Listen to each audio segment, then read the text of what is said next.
Film dimulai, kisah ini tentang sepasang suami istri yaitu Paige Colin dan suaminya Leo yang sedang dalam perjalanan pulang dan ketika di lampu merah mobil mereka terhenti. Paige membuka sabuk pengamannya untuk membungkuk dan mendekap Leo. Pada saat itu juga sebuah truk menabrak mobil mereka dari belakang dan Paige menabrak kaca depan. Keduanya dilarikan ke ruang gawat darurat dan ketika Leo dalam sebuah voice over berbicara tentang bagaimana momen-momen berdampak membantu dalam menemukan siapa kita. Mengingat kembali bagaimana mereka pacaran, bertunangan, dan menikah di Institut Seni Chicago dan berpelukan di bawah gerbang awan terjalin dengan masa kini. Paige mengalami koma yang diinduksi dan ketika dia sadar kembali dia mengira Leo adalah dokternya setelah kehilangan semua ingatan selama beberapa tahun terakhir. Ketika orang tuanya yang kaya, Bill dan Rita Thornton, mengetahui hal ini, mereka mengunjunginya. Ini adalah pertama kalinya Leo bertemu dengan mereka, dan mereka tidak menghargai Leo mengambil putri mereka dan tidak memberitahunya. Paige tidak mengerti mengapa dia tidak akan bertemu orang tuanya setelah menikah dengannya. Dia merasa lebih aneh lagi bahwa dia juga tidak tahu mengapa. Dia juga tidak mengerti mengapa dia meninggalkan sekolah hukum, memutuskan pertunangannya dengan tunangannya sebelumnya, yaitu Jeremy, dan mengapa dia tidak berhubungan dengan keluarga dan teman-temannya. Orang tuanya bersikeras untuk membawanya pulang bersama mereka dan Paige setuju, berpikir dia mungkin menikahi Leo untuk beberapa keuntungan bersama. Dia mencari bukti pernikahan tepat saat dia akan pergi. Leo datang berlari untuk memainkan pesan suara di mana dia terdengar sangat bahagia dan romantis.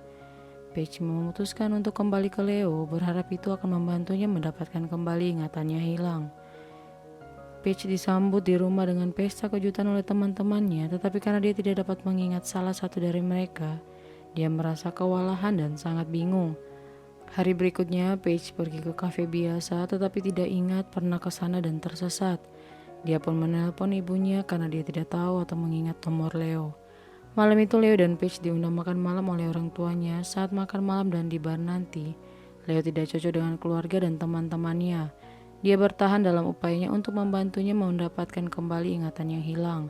Tetapi Paige lebih terdorong untuk mengetahui mengapa dia meninggalkan sekolah hukum dan memutuskan pertunangannya dengan Jeremy. Dokternya menyarankan dia untuk mengisi lubang di ingatannya daripada takut akan masa lalunya. Dengan pernikahan saudara perempuannya, Gwen semakin dekat. Paige memutuskan untuk tinggal bersama orang tuanya sampai pernikahan. Meskipun Leo mengajaknya berkencan dan menghabiskan malam bersamanya, hubungan itu semakin tegang ketika ayah Paige mencoba membujuk Leo untuk menceraikan putrinya itu. Dan oleh Leo mendorong wajahnya Jeremy karena berbicara tentang peluang untuk menjauhkannya dengan istrinya itu. Paige bergabung kembali dengan sekolah hukum dan Leo menandatangi surat cerai.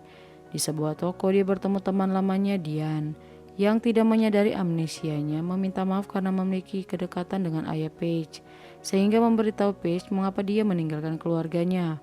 Ketika dia menghadapkan ibunya tentang hal ini, Rita mengatakan kepadanya bahwa dia memutuskan untuk tinggal bersama Bill untuk semua hal yang telah dilakukan dengan benar daripada meninggalkannya untuk satu tindakan yang salah. Paige kemudian bertanya kepada Leo mengapa dia tidak pernah memberitahunya dan dia menjawab bahwa dia ingin mendapatkan cintanya daripada mengusirnya dari orang tuanya. Paige saat di kelas mulai membuat sketsa dengan demikian menggambarkan mengapa dia pertama kali meninggalkan sekolah hukum. Terlepas dari keraguan ayahnya tentang berhenti sekolah hukum, dia meyakinkannya bahwa dia akan selalu menjadi putrinya apapun yang terjadi. Dia melanjutkan minatnya pada seni, akhirnya kembali memahat dan menggambar. Meskipun Jeremy mengaku bahwa dia putus dengan pacarnya yang sekarang berharap untuk kembali bersamanya, dia menolaknya dengan menyatakan bahwa dia perlu tahu seperti apa hidup tanpa dia. Saat musim berganti, Leo membahas filosofinya tentang moment of impact, momen dampak yang potensi perubahannya memiliki efek ria jauh melampaui apa yang dapat kita prediksi. Mengirim beberapa partikel yang bertabrakan membuatnya lebih dekat dari sebelumnya. Saat mengirim yang lain, berputar ke dalam petualangan hebat, mendarat di tempat yang tidak pernah Anda duga. Anda akan temukan mereka. Kembali di kamarnya, Paige menemukan kartu menu di mana dia telah menulis sumpah pernikahannya dengan sangat tersentuh. Paige menemukan Leo di kafe menemui reguler dan menyarankan mereka pergi ke restoran Kuba cadangan yang dulunya mereka pernah pergi karena dia telah bertanya kepada temannya tentang kedekatan itu. Leo kemudian menyarankan untuk mencoba tempat baru yang belum pernah mereka kunjungi. yang disetujui Paige, dan film pun berakhir saat mereka berjalan menjauh dari tempat kejadian.